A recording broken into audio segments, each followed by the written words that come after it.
Starter dà le proprie indicazioni ai partecipanti che entrano nei raccordi. Pronti?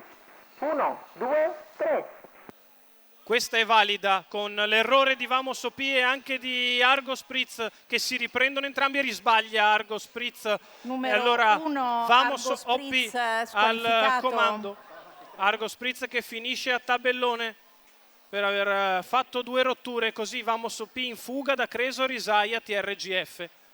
Si completano i primi 200 metri di corsa in 16, presi ovviamente dalla testa, rendeva 20 metri Vamos OP, che ora la mette sul passo, cammina Roberto Vecchione al comando, è diventato un race-off a 2, si completano i 400 metri in 36, Roberto Vecchione al comando, Vincenzo D'Alessandro in agguato, in seconda posizione con Creso Risaia TRGF.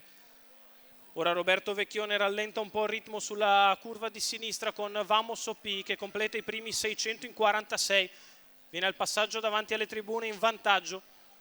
Vincenzo D'Alessandro e Creso Risaia sempre nella scia, quando il ritmo ora si fa blando.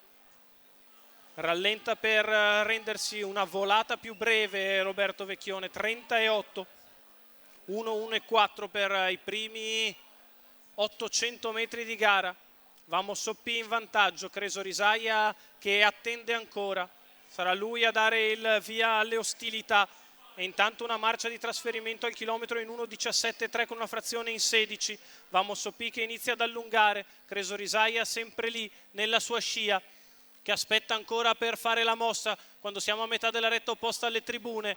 La retta di là che se ne va ancora in 15.4, Vamos OP che ora prova ad allungare per togliere lo speed secco a Creso Risaia TRGF che inizia a spostare con decisione.